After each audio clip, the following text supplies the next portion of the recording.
سلام كميتم سي كبرى سمعتنا زهر ميديا أرست زيناتات بمقدم نلوم سوني 19 حساس تدلو حصرت ونو زيناتات تسعبنا خنقربلكم منا نمكتالكم نعدم أبشودن حدا جير فيروس امبوكس مخصاتهم شودن أبنيتو أقداسيت متحرلت في لوجيستيكن سرايتن مسلتقوم بوحدو بعزفي ناي صرقان مقعازيان كإلاتات كدليو مخانم سرايت شودن محبارم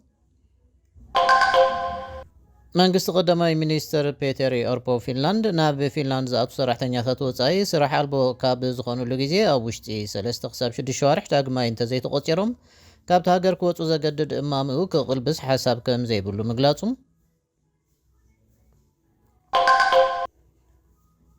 ከምኡውን ዩክሬን ኣብ ውሽጢ ሓደ ሰሙን ጥራይ ካልኣይ ስትራቴጂካዊ ድልድል ሩስያ ምዕነዋን ካልኦትን ዜናታት ሒዝናልኩም ቀሪብና ኣለና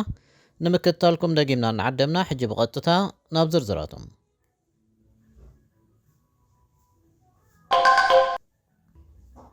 بشودن حدا جيرج فيروس امبوكس تخصيتم زحدش جير فيروس كاب افريقيا وصاك خصات حج فالمايو منستر زباوطعنا ياكوب فرسمد نزل زغلصه ز حالف سمون مس اجنس زباوطعنا شودن ابز غبرو غازيطاو علي غزيوت وانا دايركتور نايتكال اوليفيا ويكزل إتباز فيروس تتقعحمون باتي كوليد زتبال النوس قنا أزيو تلابعن كتالنجر كمت تتعزى قليت علام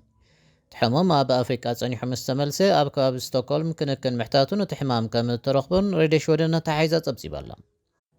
إذن ناخونه أبزي صديا أب فابريكا باتري نوزفولت أزيو العلمة أمونيا استبال حدقين غاز مزرعون ناتفلته تكوبانيا سرحتين يتاتوعي يوم كقصلو زوشت أو ملوخت مصدارو أزرار بخين اللهم زين بحق جيجا وسانيو دحنتنا بحدا غازوتو ينيرو قداماي زمصلي حساب እዚ ጉቡ ኣሰራር حيكونن ዝብል ይብል ሬድዮ ሾዳን ሓቀኛ ስሙ ክትዕቀበሉ ዝደልየ ኤልያስ ኖዝቮልት ቦገኑ ኣብቲ ቅፅሪ ዝነበረ ልዑል መጠን ኣሞንያ ከጉድል ከም ዝኻኣልን ሰራሕተኛታት ንዝኾነ ሓደጋ ኣይተቃልዑን ዝብል ገምጋም እትኽቦንያ ምህላውን ገሊጹሎም شودن أبنيتو أقداسيت متحلالفيت لوجيستيكن سرايتن مستقوم بوحدو بعزف ناي صرقان مقعازيان كإلاتات كدليا مخانو سرايت شودن حبيرهم بحافشا سراح مقعازيا محيال كم زدلي كفلي هاقرا وطن من قصقات سرايت تهاقر قليت اللهم منستر مكلخال شودن بوليالسن بوغانو توم كإلاتات وسانو تراخص آتو مخانم وخل جنزاب مهلاون تخونقنا زي تمالي سلطنان مهاب جيزي زوسد مخانو اتحساسي بولهم መንግስቲ ቀዳማይ ሚኒስትር ፔተር ኦርፖን ኣብ ፊንላንድ ዝኣተው ሰራሕተኛታት ወፃኢ ስራሕ ኣልቦ ካብ ዝኾኑሉ ግዜ ኣብ ውሽጢ 3 ክሳብ 6 ኣዋርሕ ዳግማይ እንተዘይተቆፂሮም ካብቲ ሃገር ክወፁ ዘገድድ እማሙ ክቕልብስ ሓሳብ ከም ዘይብሉ ዋይኤልኢ ጸብጺቡ ዘማመ ምስ ካልእ ምትዕርራያት ፖሊሲ ኢሚግሬሽን እቲ ሃገር ተደሚሩ ንኣህጉራዊ ተጠላብነት ፊንላንድ ኣብ ሕቶ ዘእቱ ነቐፌታታት ኣስዒቡሎም ሚኒስተር ሽቕለት ኣርቶ ሳቶነን ዝሓለፈ ረቡዕ ንዋይኤልኢ ኣብ ዝሃበ ሓበሬታ تهاجر أهجراويان سموات سوق بمهلا مثل بنتفتي بالاشولو زبل نقفيتا خمزي قبلو قليت اللهم فنلاند بمترستا 6 نهاجراو سرحتنياتات مراخيت معرفيت كوينا كتكسليان مايلوم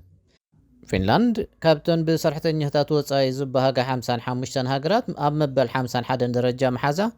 بانترنيشنز زكر عمتو مصنعت تمكر وصاتنياتات موصو زفلتيم ساتونن تهاجر ابزي مداي نتركن كويتن تراي مقدمه تدرجان خم بعال كندا مبل 5 جرمن مبل 49 نروي مبل 40 شمنتنون بزح كم زين حفنا ملكتم نهاجرات نورديك مسكالوت هاجرات موددار بزح ترجم زي بولو قداي مخانون تماغيتلهم ازيو تحت درجه من برون قبرن ابزي ترتاوا غازو هابو من تخينو زخونه معراباوي تاجر كتودادر زي حسابيو كبل نتزباو فنو ريتو يبلهم أب صدقة إكسبورت إنسايدر بنما مكسيكو إندونيسيا إسبانيا كولومبيا أب كرميت كسر عن كلا تايلاند برازيل فيتنام فيلبينز حبرات إمارات عرب اندما سعبانن كساب عسرايتر تسرعنا اللوام ذو حالف الثلث أكاديمي ومهندسات أركيتكترات فنلاند كمون محبر مويان مهندسات فنلاند أبتا هاجرز سرحوكي إلى تكنولوجي كساب 8 ميتويت بزعباتي أب قد إيميغريشن ذكر زول حبرة السبا وكتع سكفتا خمزلهم غلاصهم زفلاتيهم لعل 4 حمسيت كابتوم ملس ذهب سباتون تاجر ابز قصله 5 عامታት ንስደተኛታት زحاشت ክትከውን ትኽእሉ ከም ዘልዮም ዝማገቱ ብመሰረት ጸብጻብ ሄልሲንክ ታይምስ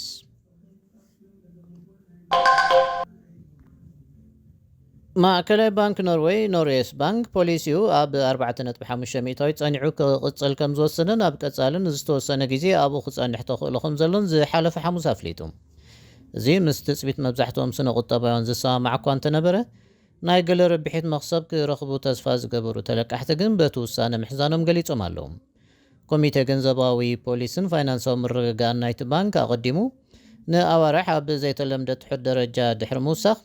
ኣብዚ ቐውዒ ዋጋታት ከጉድል ከም ዝኽእል ተንቢሁ ነይሩ እዩ። ልዑል ወሰኽ ገንዘብ ቁጠባ ኖርዌይ ንኽድስክል ኣበርክቶ ገይሩ ዋጋታት ኣባይቲ ግና ጐዲሉ እዩ ክብል ኮሚቴ ዝሓለፈ ሐሙስ ንጎ ገሊጹ እዩ። ሕጂ እውን ናብቲ ባንክ ዝሓንፅጾ ናይ 200 ሸቶ ጥራይ ስለ ዝወረደ መንቆልቋል ደረጃታት ከም ዘይህሉ ተሓቢሩ ኣሎ። ማእከላይ ባንኩን ዝወረደ ባጤራ ኮሮና ንምሕያል ዝሕግዝ ስጉምትታት ክወስድ ኣይተረኣየን። ዋላ እኳ ዋጋ ኮሮና እንተነክየን ካብቲ ዝተገመተ ዝደኸመን እንተኾነ እቲ ኮሚቴ ኣብ ውሽጢ ርትዓዊ ናይ ግዜ ፍልልይ ዋጋታት ኣቑሑን ኣባይትን ናብ ዝተለመ ሸቶ ንምውራድ ኣብ ቀጻልን ዝተወሰነ ግዜ ጽኑዕ ገንዘባዊ ፖሊሲ ከድልዩ ክብል ወሲኑሎም። እዚ ድማ እቲ ፖሊሲ ክሳብ መወዳእታ ዓመት ኣብ 4.5 ክጸንሕ ከም ዝኽእል ዘመልክት እዩ። እንተኾነ ግና እቲ ባንክ ኣብ ዙርያ ቁጠባዊ ልምዓትን ሸርፊ ኮሮናን ዘይርጉጽነትን ስክፍታን ምህላው ዘኪሩሎም። ቅድሚ እቲ ኣብ ወርሒ መስከረም ዝካየድ ቀጻሊ ኣኼባ ገንዘባዊ ፖሊሲ ሓድሽ ትንበያታት ክቕርብ ድማ ትጽቢት ኣሎ። ምስ ሃርሜኒ ሚድያ ከም ዘለኹም ክቡራት ሰማዕትና ኣብ መወዳእታ ዩክሬን ናብ ዞባ ኩርስክ ሩስያ ብትግስግሰሉ ዘላ ኣብዚ ሕጂ እዋን ኣብ ውሽጢ ሰሙን ካልኣይ ስትራቴጂያዊ ድልድል ሩስያ ከም ዘዕነወት ገሊጻ። ወታደራዊ ሓይሊ ዩክሬን ትማል ሰንበት ኣብ ልዕሊ ሩባ ሳይማ ኣብ ልዕሊ ዝርከብ ድልድል መጥቃዕቲ ከም ዝተፈጸመ ዝገልጽ ስእላዊ ሓበሬታ ኣውፂሎም። ድሕሪ ሒደት ሰዓታት ፕረዚደንት ዩክሬን ቮሎዲሚር ዘለንስኪ ዕላማታት ወታደራዊ መጥቃዕቲ ኩርስክ መጥቃዕቲ ሩስያ ደው ንምባልን መከላኸሊ ዞባ ምፍጣርን ዘጠቓልል ምዃኑ ንመጀመርታ ግዜኡ ገሊጹሎም። ዩክሬን ሞስኮ ኣብ 2022 ኣብ ልዕሊ ወራርካ ብትጅምር ንድሕር ኣብ ልዕሊ መሬት ሩስያ ዝዓበየ መጥቃዕቲ ኢኻ ብትፍኑ ዳርጋ 2 ሰሙን ጌራ ኣላ። ኣዛዚ ሓይሊ ኣየር ዩክሬን ሌተናል ጀነራል ማይኮላ ኣለስቹክ ሓደ ተወሳኺ ድልድል ደምሲስና ኣለና ክብል ኣብ ማሕበራዊ መራኸቢታት ምስ ቪድዮ ለጢፉሎም። ጀነራል ኦልቾስክ ወሲኹ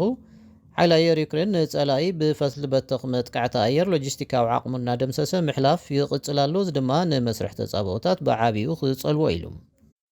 እቲ ቪድዮ ኣብ ልዕሊ እቲ ድልድል ገዚፍ ደበና ትኪ በለኹ እናበለ ዘርኢ ኮይኑ ሓደ ካብ ክፋላቱ ዝዓነወ ይመስል። መጥቃዕቲ መዓስ ከም ዝተፈጸመ ንጹር ኣይኮነን። ኣብ መጀመርታ ናይ ሰሞን ዩክሬን ኣብ ጥቓ ከተማ ግሉስኮቭ ኣብ ልዕሊ ሩባ ሳይም ዝርከብ ካልእ ድልድል ምዕናዋ ዝፍለጥ እዩ። እቲ ድልድል ሩስያ ወታደራታ ንምትሕልላፍያ ትጥቀመሉ ነይራ። ኣቐዲሞም ወታደራዊ ተንተንቲ ኣብቲ ሩስያ ሓይልታት ንምቕራብ ትጥቀመሉ ከባቢ 3 ድልድላት ኣለልዮም ከም ዝነበሩን 2 ድማ ከም ዝዓነዉ ወይ ድማ ከቢድ ጉድኣት ከም ዝበጽሖምን ገሊጾም ክብል ማዕከን ዜና ሮይተርስ ሓቢሩሎም። ወታደራት ዩክሬን ዶብ ሰጊሮም ናብ ሩስያ ካብ ዝደፉ ዳርጋ 2 ሰሙን ክጸንሑ መደብ ከም ዘለዎምን ንጹር እናኾነ ይመጽእ ኣሎ። ፕረዚደንት ዘለንስኪ ትማል ሰንበት ኣብ ዝሃቦ መግለጺ ሰራዊቱ ኣብ ኩርስክ ትሕዝኦም ይሕይሉ ከም ዘለውን ኣብ መሬት ሩስያ ድማ ዝያዳ ይኣትዉ ከም ዘለውን ገሊጹ እዩ። እሱ ትማል ሰንበት ምሸት ኣብ ዝሃቦ መደረ ኣብ ዞባ ኩርስክ እንገብሮ ስርሒት ኣብ ልዕሊ ሰራዊት ሩስያን መንግስቲ ሩስያን ኢንዱስትሪ ምክልኻሎምን ቆጠቦምን ከቢድ ክሳራታት የስዕብ ኣሎ ኢሉ። ዩክሬን ካብ ምክልኻል ናብ ምጥቃዕ ተሰጋጊራ እያ ዝበለ ዘለንስኪ እቲ ዕላማ ብዝተኻእለ መጠን ዓቕሚ ሩስያ ንምጥፋእ ዝለዓለ ጸረ መጥቃዕቲ ስጉምትን ንምክያድን ምዃኑ ገሊጹ። እዚ ድማ ኣብ መሬት ሩስያ ናይ ምክልኻል ነቑጣ ንምፍጣር ዘጠቓልል ምዃኑ ወሲኹ ገሊጹ ኣሎ። ኣማኻሪ ፕረዚደንት ዘለንስኪ ሚካኤል ፓልዶኪያ ዩክሬን ንሩስያ ክትሕዝ ከም ዘይትደልን ንሩስያ ግና ናብ ልዝብ ክተእትዋ ድሌት ከም ዘለዋን ኣስሚሩሉ ኣሎ። ሞስኮ ነቲ ወራር ዓቢ ምትንኻ ኢላ ድሕሪ ምግላጽ ሕነ ክትፈዲ ብቑዕ ምላሽ ክትህብን ምዃና ቃልኣት ኣላ። ዩክሬን ናብ ምዕራባዊ መሬት ሩስያ ብትሰጋገረሉ ዘላ እዋን ሓይልታት ሩስያ ኣብ ምብራቕ ዩክሬን ብተመጣጣኒ ዓወት ይረኽቡ ከም ዘለውን ኣብ ዝሓለፈ ሰሙናት ብዙሓት ዓድታት ከም ዝሓዙን ቢቢሲ ኣተሓሒዛ ጸብጺባ ኣላ። እምበር ክቡራት ሰማዕትና ሎሚ ዝበልናዮም ዜናታት እዞም ክሳብ ሕጂ ክትከታተልዎም ጸኒሕኩም እዮም። ምሳና ብምጽናሕኩም ኣዚና እናመስገንና በዚ ንሰናበተኩም ሰላም።